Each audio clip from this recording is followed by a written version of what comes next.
Welcome to the Encore Audio Archives YouTube channel. I'm Taper Dave, and this is my channel. I've uploaded hundreds of talks here that I've recorded at meetings in West LA, and I've also recorded conventions starting in 2013. I've got a bunch of those up. And Walt and Mary Murray, the original owners of Encore Audio Archives, started the company in the 80s, and Walt recorded Joe and Charlie's and a bunch of stuff down in Vista, California. My sobriety date is June 20th of 1994. I hope you find something you like, so please like and subscribe to my channel and comment down below. If you want to hear something that I don't have or that you don't see, I'll see that I get it. Anyways, take care and have a great day if you want to. Please join me in welcoming my sponsor, our speaker, Jeannie.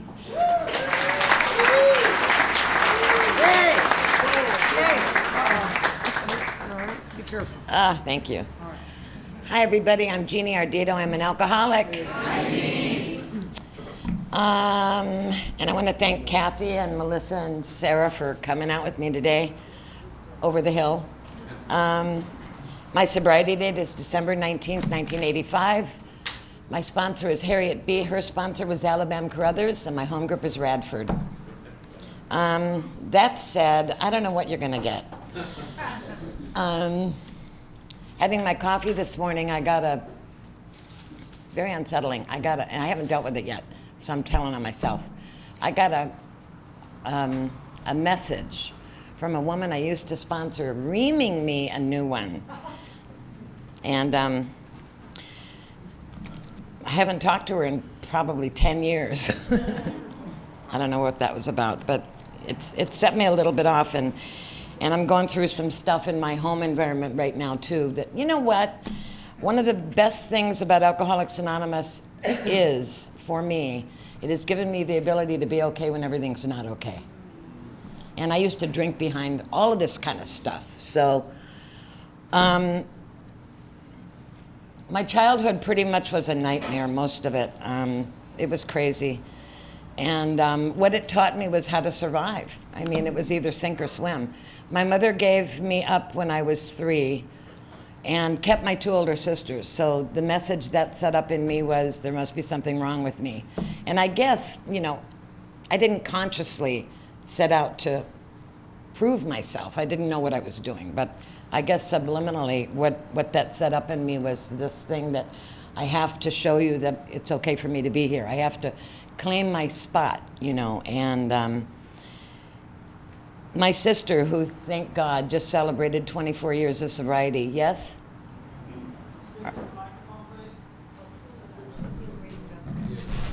Can't hear me?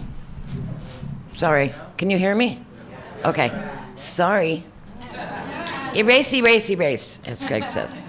Anyway, my sister, Lori, who just celebrated 24 years, she lives in Las Vegas, once said to me when she was newly sober, you know, there's 2 kinds of alcoholics. There's the total screw-up kind, that's me, and then there's the overachiever, that's you. And, you know, I never, like I said, I mean, it wasn't a conscious thing. It was just me doing what I thought I needed to do to survive here.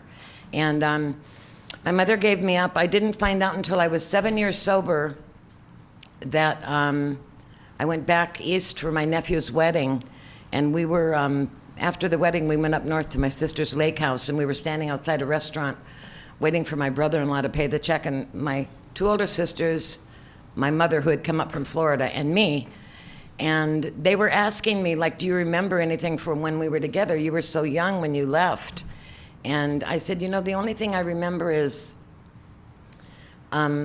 this nightmare I had repeatedly as a kid, which I haven't had in a while, where this man crawled through the window and he was hurting Mom. And my sisters both said, oh, that was a nightmare, like that never happened. And at the same time, my mother, who I hadn't spoken to since I was little, said, oh, that was the night I was raped. And you know, she was raped and beaten, and she never told anyone. No one ever knew. And here I am in my 40s, 7 years sober, and I finally discovered the reason. I never understood it, especially when I had kids of my own. I thought, how could you give up your own child? Anyway, I lived in a they called them boarding houses back then. I lived in a boarding house for about a year and a half, and my father came and they had split up right after that incident. I'm sure my dad never knew. And he remarried, and he came and rescued me, and we lived all over the East Coast. He worked for the Hollywood Candy Company. He was a traveling salesman, was what he was. We would move from town to town. Every 6 months, we would live in a different town. He would go in and set up a territory, and they used to make Payday and the Hollywood Bar. I don't even think they're still in business, but we would set up a territory, and then we would move on to another town. So I lived all over. I really had no roots until I was about 9 years old, and we moved to California. And both of the woman who raised me, that I call my mother, Lily, was, my stepmother, but she was the one who showed me love and acceptance, and I was very close with her. And until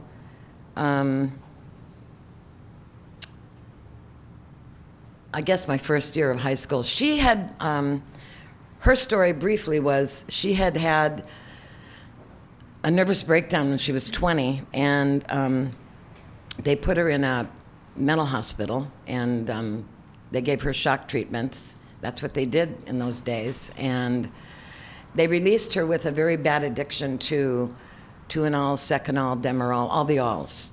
And she had married my father around that time, and my father, being the good alcoholic he was, stayed with her for a couple years, and then even he couldn't take it anymore, and they separated. They divorced, actually, and about a year went by, and she got off the pills, and my father remarried her, and they settled in California, and that was when he brought me out. And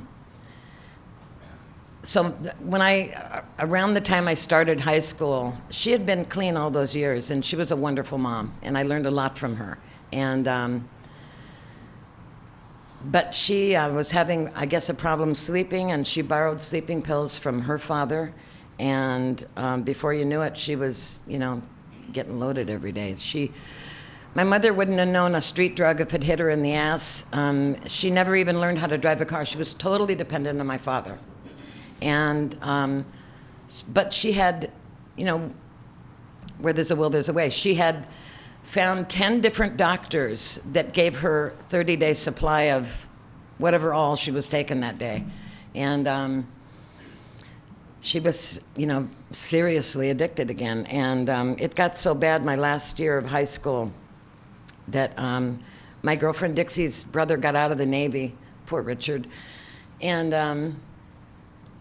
I went out on a couple dates with him, and he told me he was in love with me and wanted me to marry him. And I thought to myself, I didn't do it to hurt him, but I was surviving, like I said. I learned how to survive. You do what you have to do. And so I graduated high school in June. I turned 18 in July. And in August, we went to Vegas, and I married Richard. And 2 weeks after I married him, I got a call on a Saturday morning, and my father said, "You need to come home, Mommy's dead." And I went over to what was the house. What happened was they used to go grunion hunting with a couple of other families. I don't know if anybody remembers grunion hunting, but it's where you spend the night on the beach and you find grunion, and anyway. And they had planned this trip, and when my dad got home from work that day, my mother was too loaded to go. So he took my brother and sister, left her, and went and spent the night on the beach with this other family. When they came home the next morning, the house was burned to the ground, and she was dead. And the arson squad never determined the exact cause of the fire, but what they think happened was my dad said that after I left, she used to miss me, and she used to go into my bedroom, which I hadn't been in for 2 weeks. And she smoked. She would light a cigarette and go in there and sit and cry, evidently. And the arson guy said that, sometimes when you light a match, a little spark will go flying. He said if that little spark gets embedded in a piece of upholstery, a mattress, a chair, a couch, it can smolder up to a month before it catches fire. Just in case you wanted to know.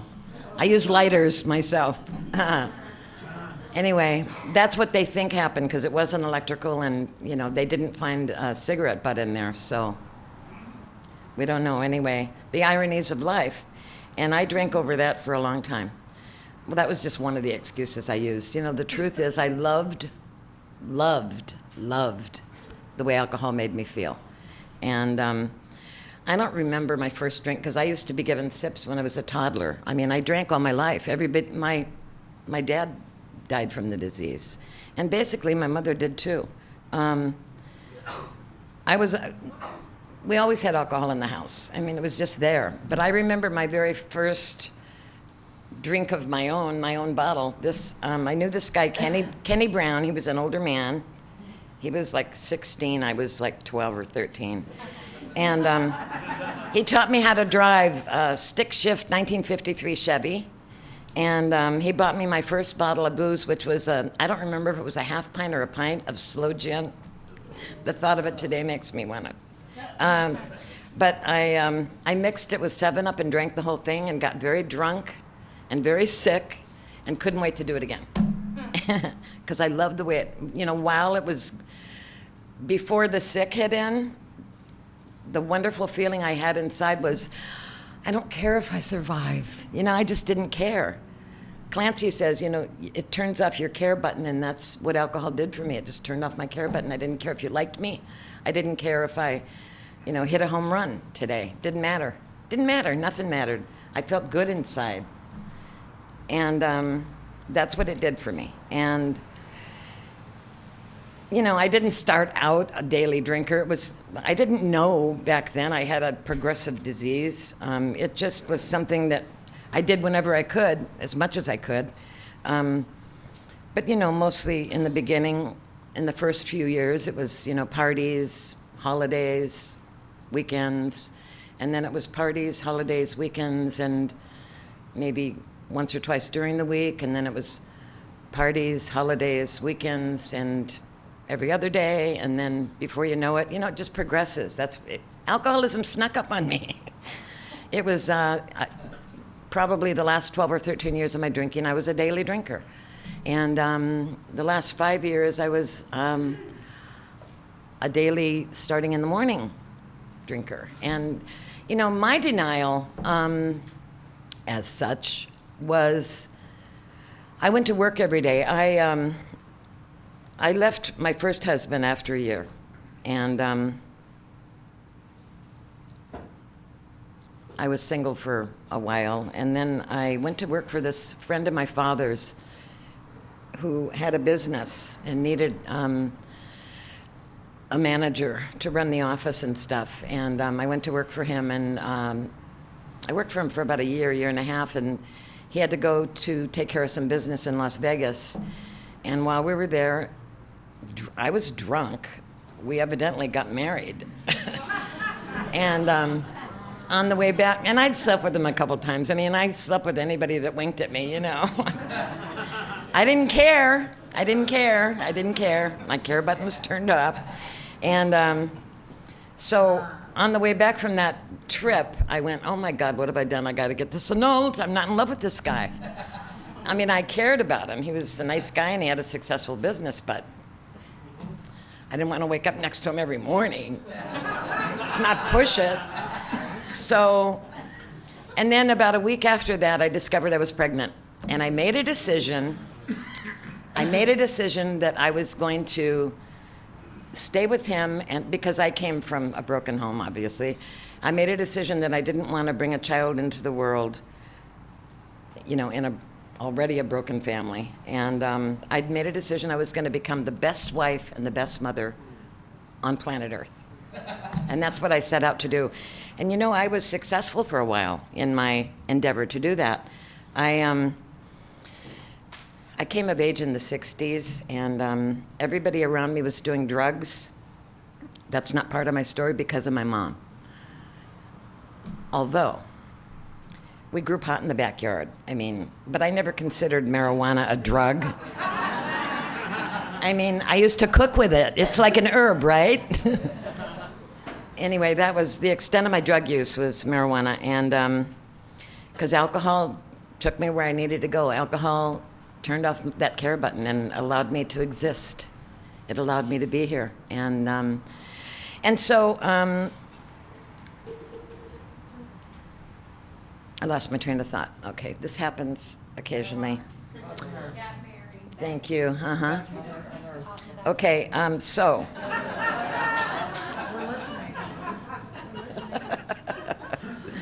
I was going to make a point about Mel. Oh, so so it was the 60s, and we used to, I never got a DUI, and I'll tell you why, because I kind of followed my mom's pattern, Lily.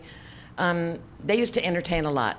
My mother loved to have people over and cook, and I kind of followed her pattern, and I still love to do that. I love to cook for people today, even, and so we would have people over, and we had this big old round table, this big oak table with a bunch of chairs around it in our house, and we would discuss politics and religion and philosophy and the best marijuana, where to get it, and everything. And I didn't get, because I had kids already, I wound up having 2 sons, 2 years apart, and but a lot of the people I hung out with, I mean, I was a hippie, and a lot of the people I hung out with were very active politically and, you know, doing a lot of protesting and stuff like that. And I didn't, you know, get caught up in it. I was running the business. When Mel discovered I was pregnant, he had 5 lines wired into the house so I could work from home. I created a home office. And so I worked every day and had my babies and baked my own bread and ground my own flour to bake my own bread and grow my own vegetables and herbs. And I taught yoga for 10 years and, you know, like that. That's how it was. But we were all sitting around having this, and I was kind of a little bit envious of my friends that were, you know, active out there doing stuff. And I was yearning to do something different. I had an itch. And so one day, I wasn't completely drunk yet, but I was not sober by any means. And we were having this discussion. It was during the Patty Hearst thing.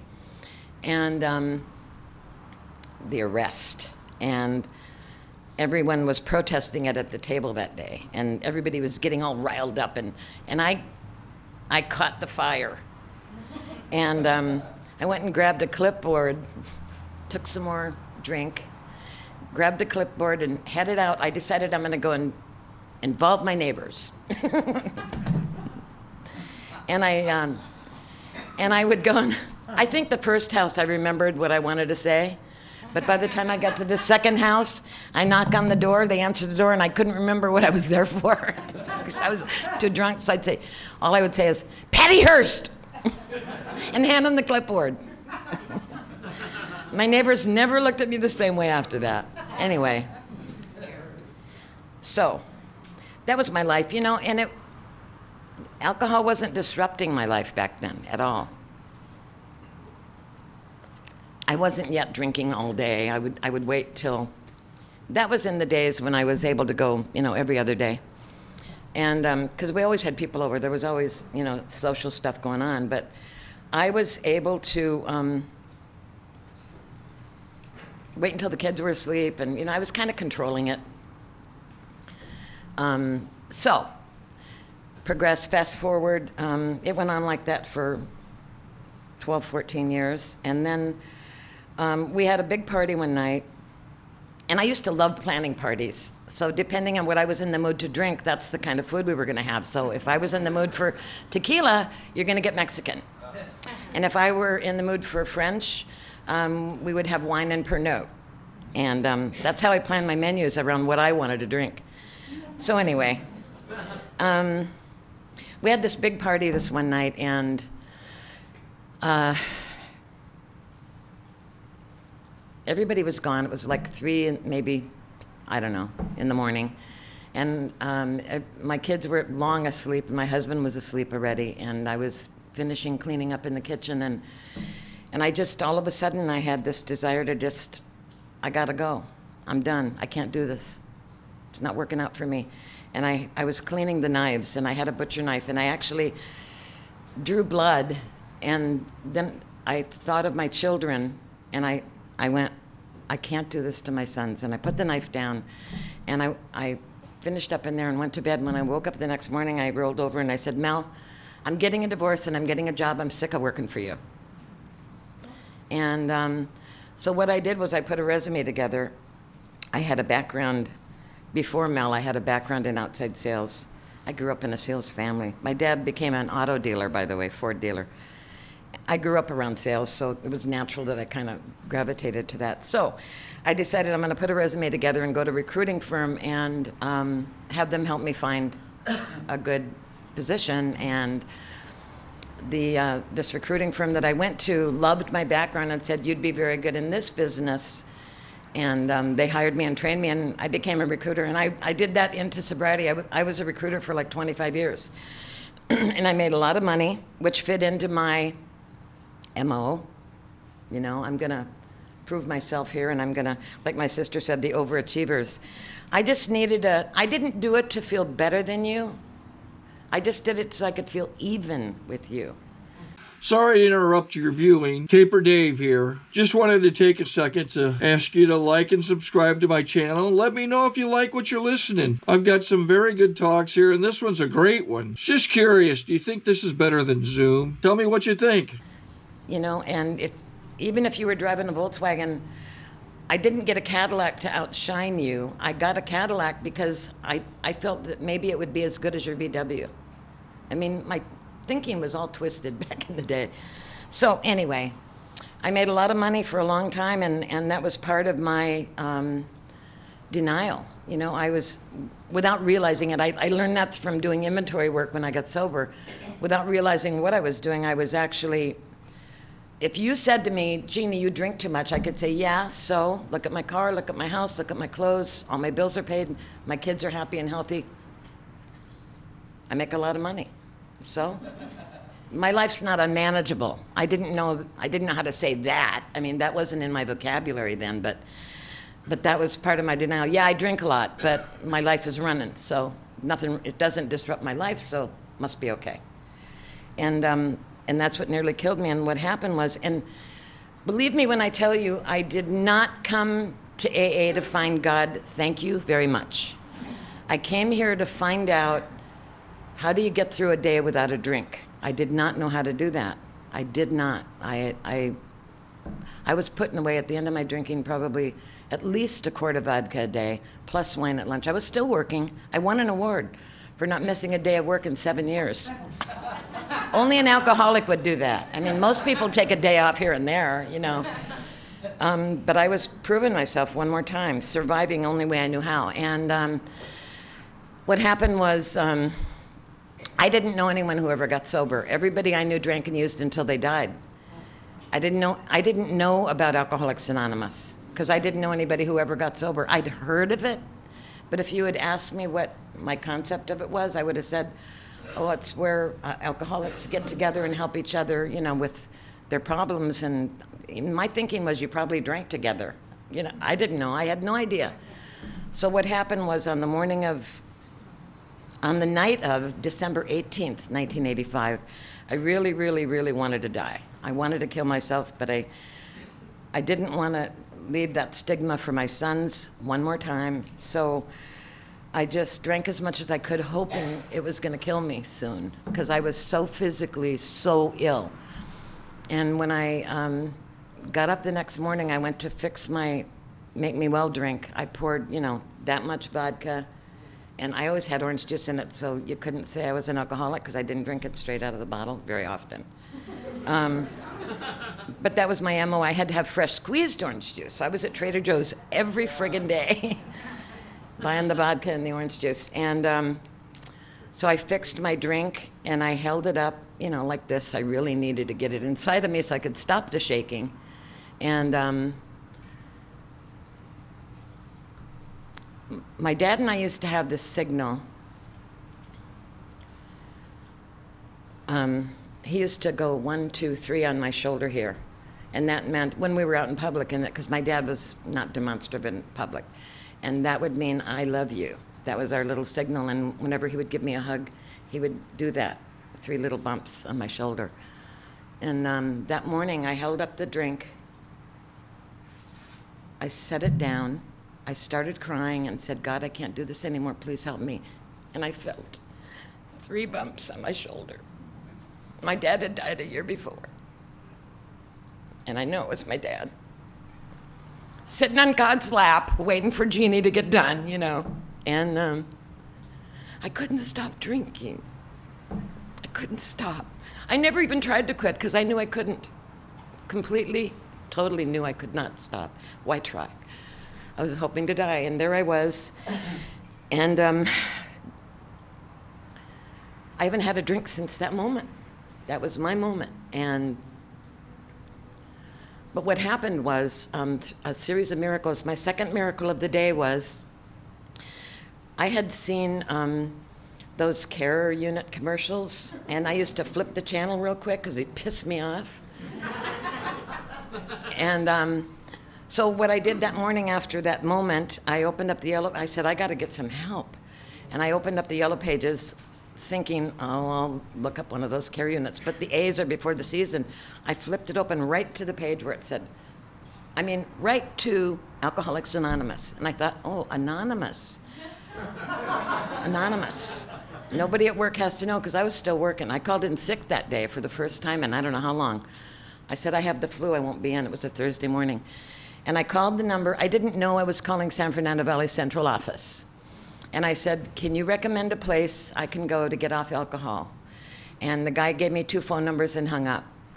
And one of them was a 310 area code. The other was 818. I was living in 818, so I called the 818. And it was a little detox unit in Van Nuys run by People in Progress. And the guy that answered the phone said, we have a waiting list a mile long. I only have 6 beds here. But he said, as the phone was ringing, as you were calling me, a woman just walked out the door that was supposed to stay here for the 5-day detox. I obviously haven't had any time to call anyone on the list. If you can get here within an hour, I'll save the bed for 1 hour. And I got there. And that was where I was introduced to you. God bless H&I. If you're new, hospital and institutional panels carry the message to people that are locked up and can't get out to meetings. And they carried the message to me that morning and that afternoon and the next morning and the next. They brought in 2 meetings a day. I stayed 4 days. I went in on Thursday. I had to leave on Sunday because I had to go back to work on Monday, and they kept trying to convince me to stay the one more day, and I said, I can't. I have to, get home so that I can take over with my sons, and I have to get back to work. And that was my beginning, though. I mean, I don't remember. They made me read. I don't remember what I read. I couldn't even keep water down for the first 4 days. Nothing. I was very, very sick. And I don't ever want to forget that because I don't ever want to have to get sober again. I don't think I could. Just for me. I had a real hard time coming off alcohol. Bad, bad, bad, bad, bad. And I'm grateful to remember that. So that was my beginning, and they said, if you want to, I didn't hear 90 meetings in 90 days. They said, if you want to stay sober, and I said, I do. I don't ever want to drink again. I'm not going to drink again, ever. And they said, well, you can't say that because it's a 1-day-at-a-time program. And I said, well, I'm saying it. I'm never going to drink again. And they said, well, fine. If you want to be that way, then there are certain things you have to do to help you with that commitment.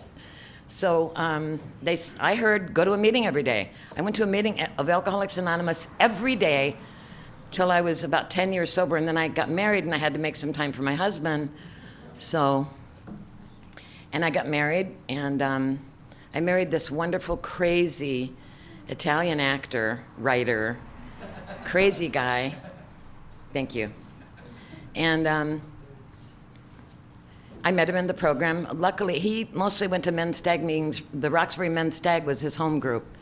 But he went to 1 mixed meeting a week, and lucky for me, because that's where I met him. And I had known him for several years. We'd gone on panels and stuff together, but I'd never gone out with him, and then we finally did, and that's a whole nother story. And I, interestingly enough, I had, when I was just under the 10-year mark, I had gotten down on my knees, sobbing in my kitchen one night, sobbing, because I was tired of being alone, and I'm a sharer. And I said that to God. I said, God, you know I'm a sharer, but if you really mean for me to be alone the rest of my life, I'm willing. And I really meant it in here. And a month later was when Gino and I hooked up, and God picked him. He was like the perfect guy for me. And we had just celebrated our 5th wedding anniversary in San Francisco and came back, and on a Sunday. And on Wednesday, the guys picked him up for the Roxbury meeting, and when they were bringing him home that night, they were helping him up the walkway, and I said, and he was laughing. I said, what's up? And he goes, my legs aren't working, ha, ha, ha. And Saturday, he died. And he had a brain tumor, and we didn't know. But I want you to know, and I called my sponsor immediately, and I said, and I told her what had happened, and I was sobbing, and I said, I can't do this one. I don't want to drink, but I want to die. I just can't do this one. She said, you're going to do this one because, remember, you're not alone. And in my house that night, there were probably 100 people from AA, at least 100 in my house. It was packed. And for the next, I don't know, couple of months, I mean, those Roxbury guys, if you know, or if you is one, God bless you, because they didn't leave me alone. They called every day, can I get you anything? Do you need an oil change? Do you need anything at the store? You know, are your bills paid? Are the utilities, you know? They just totally took care of me. And that was 10 years ago. I got to talk about God in the last amount of time that I have. Because my pitch is really about 50 minutes, and this is a half hour, so you're getting the condensed Reader's Digest version. As I told you when I got here, I did not come here to find God. I had been on a spiritual quest when I was much younger. I tried every major religion, churches, temples, Indian sweat lodges.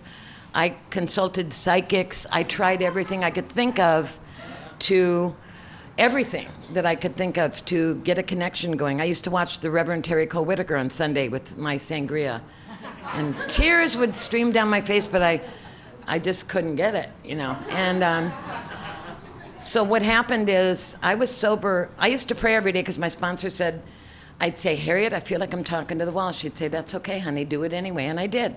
And I even went and, because I felt stupid, like Shirley Valentine, talking to the wall. So I bought fancy prayer books and, you know, Marion Williamson and all that, thinking if I say fancy prayers, maybe I'll get a connection going, and nothing worked. So one day from the podium at Radford, I heard Gary Crosby share. He's at the big meeting in the sky now. And he shared about how he was, I think, 11 years sober, and he had a heart attack, and the doctor said, if you don't get rid of this anger, you're going to die. And his sponsor said, see, I told you got to find a higher power. And he went home that day, laid down in his backyard and spread his arms out and said, God, if there is a God, if you're there, you got to show me, because I don't believe you're there. I need evidence. And I went home that very day, and I started asking for evidence. And this is the evidence I love to share. I have tons of it. I mean, even today when my faith gets low, I go, God, give me a billboard. You know, let me know you're there. But my favorite one to share is when I was new, and at the end of every meeting when we say, we'll now have a moment of silence for the alcoholics still suffering, in and out of these rooms, and usually we'll have a moment of silence, and then you hear that. It's not a very long one, so I've learned to abbreviate my little ditty with God, but I thought that meant I had to pray for somebody in particular, so I started praying for my friend Barbara, who used to drink with me, and I knew she was a drunk, and she got sober a couple years later. So then I had to start thinking about somebody else, and I thought of this guy Warren, who I used to work with, who made a ton of money. He had the house on the hill and the wife and all the cars and all the toys and a great life, and he drank and used it away, and the last anybody had seen him was downtown on the streets dying from the disease of alcoholism. And I started praying for Warren. Like 4 years go by, I'm at the I was at the San Fernando Valley convention, and I walk into the hospitality room, and there serving coffee is Warren. And I burst into tears. I'd been praying for him I told you I went to a meeting every day, so I did a lot of prayers for him. And I burst into tears, and I walked up and I gave him a hug, and I said, oh my God, you're here. I've been praying for you for a long time. And he cried and we hugged, and I said, when did you get sober? Because the convention is the beginning of February every year. And he said, in December. The hair stood up on my neck. I said, December what? He said, the 19th. Now, you could call that a coincidence. I'd been praying for him all that time, and God got him sober on my AA birthday, and we took cakes together for a long time. And you know what? God bless you all. Thank you for being in my life, and thank you for listening.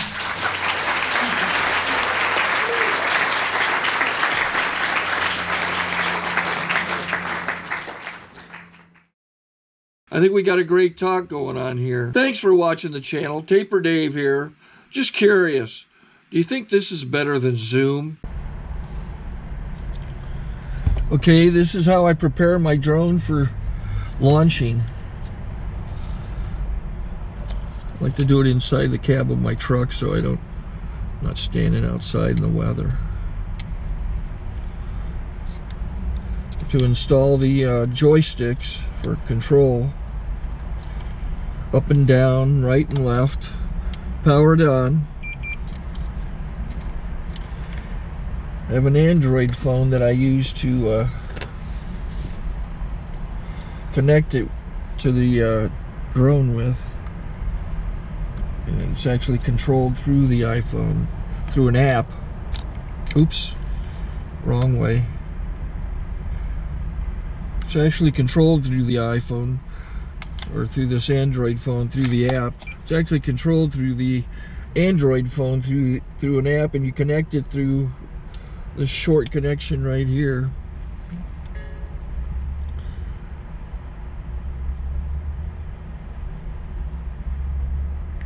Remote control connected.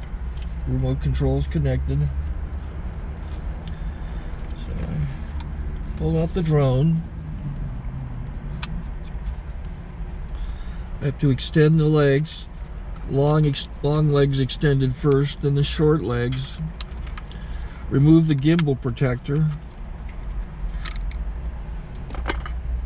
Set that aside, then power it on one short burst, then one long burst. I lay it down. So I have to go to calibrate.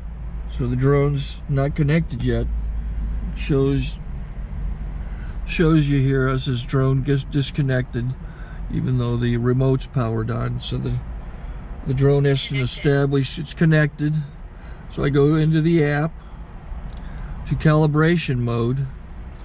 First I'll calibrate the remote controller. Start calibration. Out, in, out, in, up, down, and then this little wheel is to control the gimbal. So it's calibrated. Go to gimbal calibration, start calibration, and then it calibrates the gimbal. I don't know if that shows up. The gimbal's moving all over the place. Changes, you can see it on the video. And I'm calibrated to take off. It's acquired 7 satellites at the moment. There are 26 satellites up in the sky, which it has to acquire before you can take off. So it's connected. It's got enough satellites. This is white. I can go to press this little arrow button, swipe right to take off, and it would start the motors if I slid this to the right. But I'll wait till I get outside. Don't want to do it inside.